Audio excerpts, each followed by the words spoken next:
शेती म्हणजे निसर्गाशी चाललेला एक मोठा जुगार. हे आपल्याला वेगळंच सांगायला नको. आणि या संपूर्ण प्रक्रियेत अगदी वेळेवर मिळणारा पैसा हा एखाद्या ऑक्सिजनसारखं काम करतो, बरोबर? आजच्या या विश्लेषणात आपण महाराष्ट्र शासनाने 2026-27च्या आगामी खरीफ आणि रब्बी हंगामासाठी जे नवीन पीक कर्ज मर्यादेचं धोरण जाहीर केले आहे त्याची सविस्तर माहिती घेणार आहोत. कृषी क्षेत्राच्या अर्थकारणात कर्जमर्यादेचा हा निर्णय नेहमीच एका मोठ्या बदलाची नांदी ठरत असतो. कारण बघा, या एकाच निर्णयावर लाखो शेतकऱ्यांच्या पेरणीचे नियोजन, खतांची खरेदी आणि पर्यायाने राज्याचे एकूण कृषी उत्पादन अवलंबून असते.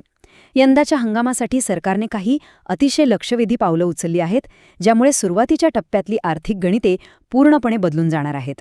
आता ह्या धोरणामागे नेमका विचार काय आहे आणि त्याचे ग्रामीण अर्थव्यवस्थेवर काय परिणाम होतील हे समजून घेणं खूपच रंजक ठरणार आहे. यंदाच्या धोरणातला सर्वात मोठा आणि थेट परिणाम करणारा बदल कोणता असेल तर तो म्हणजे पीक कर्ज मर्यादेत झालेली 10 ते 25% घसघशीत वाढ. आता ही वाढ केवळ कागदावरची आकडेवारी नाहीये. प्रत्यक्ष बांधावर या वाढीचा अर्थ खूप मोठा आहे. साधारणपणे दरवर्षी कर्जमर्यादेत अगदी थोडी वाढ केली जाते, पण यंदाची ही दुहेरी अंकातील झेप अनेक अर्थांनी महत्त्वपूर्ण आहे. या 25% वाढीमुळे शेतकऱ्यांच्या हातात अचानक जास्तीचे खेळते भांडवल येणार आहे. याचाच अर्थ पैशांची कमतरता असल्यामुळे कमी दर्जाचे बियाणं वापरण्याऐवजी आता अधिक उत्पादन देणाऱ्या आणि बदलत्या हवामानाला तोंड देऊ शकणाऱ्या उत्तम दर्जाच्या बियाणांची निवड करता येईल. सुरुवातीच्या गुंतवणुकीत झालेली ही वाढ पिकाच्या अंतिम उत्पादनात एक मोठा सकारात्मक फरक घडवून आणेल यात शंका नाही. पण मग असा प्रश्न पडतो की शासनाला अचानक एवढी मोठी वाढ का करावी लागली? यामागची कारणं समजून घेणं अत्यंत महत्त्वाचं आहे. अलीकडच्या काळात शेतीचा उत्पादन खर्च प्रचंड वेगाने वाढला आहे. जागतिक पातळीवरच्या पुरवठा साखळीतील बदलांमुळे खतांच्या किमती अक्षरशः गगनाला भिडल्या आहेत. दुसरीकडे ग्रामीण भागात मजुरांची मोठी टंचाई निर्माण झाली आहे आणि मजुरीचे दरही लक्षणीयरित्या वाढले आहेत. बियाणे, खते आणि मजुरी या 3 प्रमुख घटकांचा खर्च एवढा वाढला आहे की जुन्या कर्जमर्यादेत शेती करणे जवळपास अशक्यच होऊन बसले होते. त्यामुळे ही नवीन कर्जमर्यादा म्हणजे वाढीव खर्च भरून काढण्यासाठी दिलेला कोणताही बोनस नसून शेती व्यवसाय टिकून ठेवण्यासाठी दिलेली ती एक अत्यंत आवश्यक अशी संजीवनी आहे. वाढीव कर्जाच्या या रकमेसोबतच एक अत्यंत महत्त्वाचा नियम या धोरणात कायम ठेवण्यात आला आहे, जो या संपूर्ण प्रक्रियेला खऱ्या अर्थाने शेतकरी केंद्रित बनवतो. तो नियम म्हणजे हे पीक कर्ज 1 वर्षापर्यंत पूर्णपणे बिनव्याजी दिले जाते. हा नियम शेतीच्या नैसर्गिक चक्राशी अगदी तंतोतंत जुळणारा आहे. कारण शेतीत काही नोकरीसारखा दर महिन्याला पगार होत नाही. इथे हंगामाच्या सुरुवातीला मोठी गुंतवणूक करावी लागते आणि त्याचे फळ मिळण्यासाठी अनेक महिने वाट पाहावी लागते. अशावेळी 1 वर्षाची बिनव्याजी मुदत ही खाजगी सावकारांच्या जाळ्यातून वाचवणारी एक मोठी ढाल ठरते. पीक पेरणीपासून ते त्याची कापणी होऊन बाजारात योग्य भाव मिळेपर्यंत जो वेळ लागतो, त्या संपूर्ण कालावधीत व्याजाचा कोणताही अतिरिक्त आर्थिक ताण येत नाही. आता थोडा विशिष्ट पिकांच्या अर्थकारणाकडे वळूया. महाराष्ट्राचा विषय निघाला की ऊसाचा उल्लेख तर येणारच. ऊस हे राज्यातलं एक अत्यंत महत्त्वाचं आणि मोठी आर्थिक उलाढाल असलेलं नगदी पीक आहे. या पिकासाठी प्रति हेक्टरी 1,80,000 ते 1,90,000 रुपयांपर्यंतचा कर्जदर निश्चित करण्यात आला आहे. आता ऊसाला इतक्या मोठ्या प्रमाणावर भांडवल का लागतं? तर ऊसाचे पीक हे दीर्घकालीन असते. ते साधारण 12 ते 18 महिने शेतात उभे असते. या काळात त्याला लागणारे मुबलक पाणी, वेळोवेळी द्यावी लागणारी खते आणि प्रामुख्याने ऊस तोडणीसाठी लागणारी मोठी मजुरी या सर्वांसाठी प्रचंड पैसा खर्च होतो. म्हणूनच ऊसासाठी निर्धारित केलेली ही उच्च कर्जमर्यादा अगदी योग्य आणि उत्पादन खर्चाशी सुसंगत अशीच आहे. पण थांबा, ऊसासाठी जरी भरपूर कर्ज उपलब्ध असले तर या धोरणात एक अत्यंत कडक आणि महत्त्वाचा नियमही लागू करण्यात आलाय.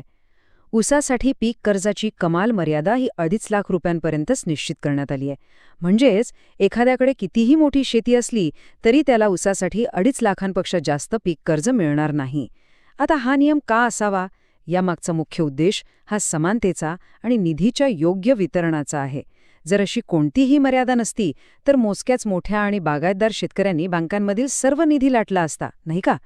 या 2.5 लाखांच्या मर्यादेमुळे बँकांकडील निधीचं योग्य वाटप होते आणि लहान तसेच अल्पभूधारक शेतकऱ्यांनाही त्यांच्या हक्काचे कर्ज मिळणे सुनिश्चित होते. हा खरोखरच एक अत्यंत समतोल साधणारा निर्णय आहे. वेगवेगळ्या पिकांसाठी निश्चित केलेले कर्जदर पाहिले की एक अत्यंत रंजक तफावत दिसून येते आणि यातून धोरणकर्त्यांचा दृष्टिकोन स्पष्ट होतो. एकीकडे हरभऱ्यासारख्या पारंपरिक पिकासाठी 60,000 रुपयांची मर्यादा आहे, तर दुसरीकडे हळदीसारख्या नगदी आणि मसाला पिकासाठी हीच मर्यादा थेट 1,48,500 रुपयांच्या घरात आहे. कापसासाठी 85,000, सोयाबीनसाठी 75,000, तर बागायती मक्यासाठी 49,500 रुपये निश्चित करण्यात आले आहेत.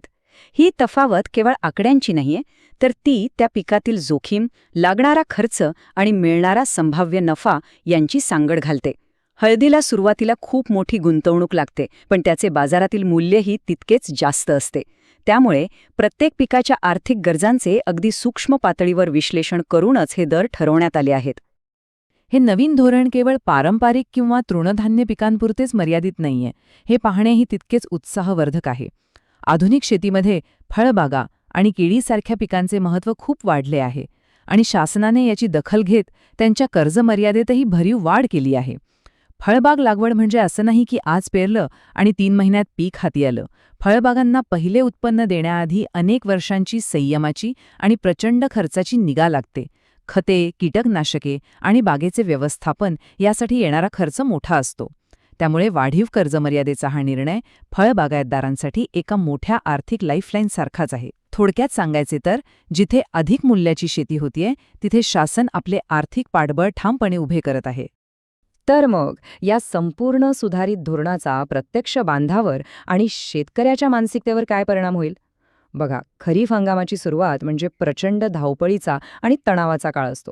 हातात पैसा नसल्यामुळे उसणवारी करण्यासाठी करावी लागणारी धडपड आता या वाढीव खेळत्या भांडवलामुळे नक्कीच थांबेल. विशेषतः ऊस, कापूस आणि सोयाबीनसारख्या प्रमुख पिकांच्या उत्पादकांना यातून खूप मोठा दिलासा मिळणार आहे. हंगामाच्या सुरुवातीलाच जर पुरेसा निधी हातात असेल तर पैशांची जुळवाजुळव करण्याच्या ताणावरून लक्ष हटवून थेट उत्तम शेती करण्यावर आणि उत्पादकता वाढवण्यावर लक्ष केंद्रित करता येईल. हे वाढीव भांडवल खऱ्या अर्थाने एका आर्थिक ऑक्सिजनचं काम करेल, ज्यामुळे कृषी क्षेत्रातील सुरुवातीच्या प्रक्रियांना एक उत्तम गती प्राप्त होईल.